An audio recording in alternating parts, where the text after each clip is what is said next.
Hi, this is Jerry with Birch Tree Fiber Arts. And today I would like to demonstrate a crochet technique that I used in my new pattern, the West Side Scarf.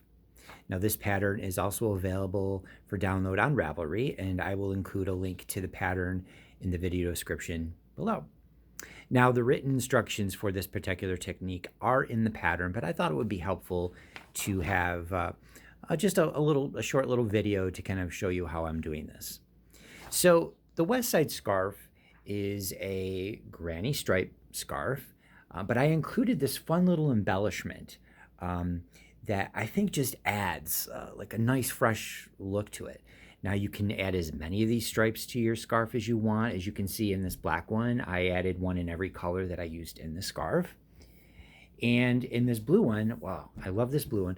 In this blue one, I added just 3 simple stripes up the center, and that just gives it just a little something that I think works with this scarf. Okay, so basically the technique is often referred to as surface crochet. Now, however, this particular version is a bit different. Now, with most surface crochet techniques, the working yarn is held to the back of the project, and it creates like a top stitch on the front and then like a running stitch on the back, but I didn't want that. But you can find a ton of tutorials on how to do surface crochet on YouTube. However, like I said, this one is a bit different, which is why I thought I would show a tutorial. So I wanted this particular scarf to be double-sided. Now you can see here that the crochet is on the front on this one, but if you flip it over, you don't see like any kind of a running stitch on the back, which makes this kind of like a double-sided scarf, so this way you can choose, how you want to wear it on any given day. Okay, so why don't we just basically get started with this? So for this particular project, you're going to start with your finished scarf. Now you can see here that I made up a little swatch here. And what I did before is I washed and blocked my scarf before I worked with it, because it allowed me to have some really nice wide spaces in between, but you certainly don't have to do that. You can certainly block it afterwards or not block it at all if you don't want to. Okay, so for this project, we're going to start with our finished scarf, our yarn, of course, and for this one, I just use a nice contrasting color that was in the scarf itself. You're going to need your crochet hook, and for this one, I have a 3.5 millimeter E-hook. Of course, a pair of scissors, and a tapestry needle. Okay, so why don't we just get started? So the first thing we're going to do is we're going to put a slip knot on our hook. So for this, I'm going to give myself roughly a 6-inch tail. So we're just going to put a little slip knot, and if you don't know how to do a slip knot, I'll do that one more time. So I basically just wrapped the yarn around my finger and created a slip knot. So we're going to put that on our hook. Tighten that up. It's kind of hard to do this when you're holding a camera. Here we go. Just going to loosen it up just a little bit. Okay, so you're going to start with the long end of your shawl facing you, basically the neckline. And what we're going to do is we're going to be working through these 2 sets of clusters.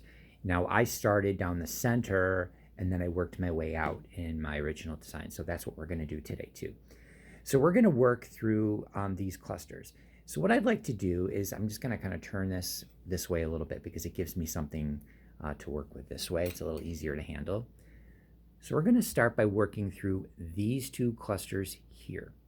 So what you're going to do is with your hook, you're going to go up underneath and through that first set of clusters. So up underneath and through that first set of clusters.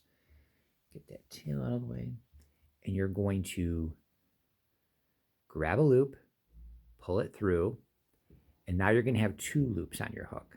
So you're going to wrap the hook around the yarn and pull it through those 2 loops.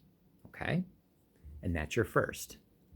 So now we're going to be working, just pull this yarn this way a little bit. Like I said, this can be a little fiddly at first, but we'll get there. Pull that out of the way. The other thing you're going to want to do with this is keep your tension really loose on this, because if you keep it too tight, you're going to end up gathering your scarf, and you don't want that. So now we're going to be working through these two clusters. So again, we're going to go underneath and out. We're going to take our yarn, wrap it around the hook, grab a loop, pull it through. Now we have 2 loops on our hook. Wrap yarn around the hook there and pull it through those 2 loops. Now we're going to go through these 2 clusters. So we're going to go up underneath and out. We're going to grab a loop, pull it through. Remember, keeping this nice and loose. Hook around the yarn, grab a loop, and pull it through those 2. So we're going to work our way all the way up. So the next set of clusters is right here, underneath and out. Grab a loop, pull it through. The hook around the yarn, grab a loop, and pull it through those 2. You can see that I'm keeping this nice and loose. Again, these 2 clusters here, we're going to go through and out, grab a loop, pull it up and out, keeping it nice and loose, hook around the yarn, and pull it through. Do a couple more of these. Through, up and out, keeping it nice and loose. Now we're going to go through these 2. Up and out.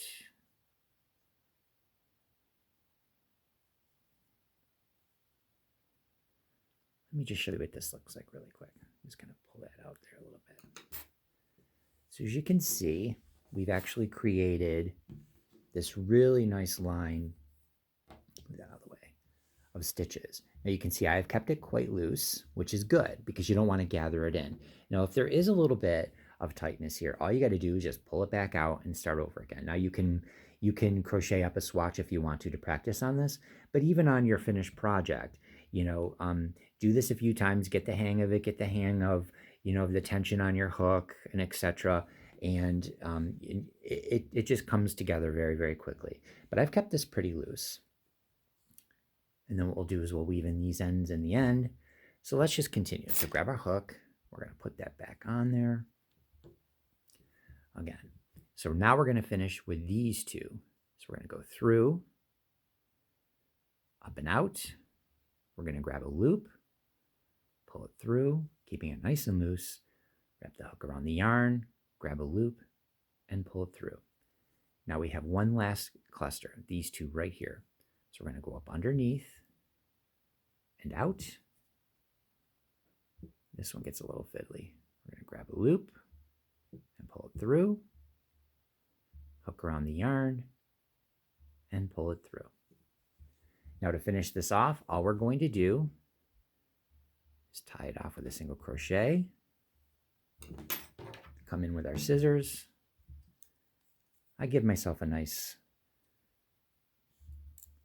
tail there to weave in. And there you have it. And all you're going to do now is you're just going to weave in the ends on both sides. And if you haven't blocked the entire scarf, you can block it at this point. But what I do is then I went through and I started picking up these clusters. So I started on this end here between these 2 and these 2 and these 2 and these 2. And I worked my way up to the same spot on both sides. And then I went to the next side. And you can do as many of these as you want. And you can even, if you wanted to, you could even go diagonally between the clusters if you want to and create a completely different look. Now, if you turn it over, you'll see that there's no running stitch. It basically falls in the gap of the stitches on the front, so you don't really see it on the back. And to finish this off, all you'll do again is just weave in your ends, and there you have it. Now, the key, as I said, is to try to keep this loose. So if you have any questions, feel free to reach out, add some comments below, or on the design page itself on Ravelry, there's a way to contact me there. If you have any questions with this, I'm more certainly willing to answer those for you and help you out. And I hope this helped you. Happy crochet. Thank you for joining me today. Take care.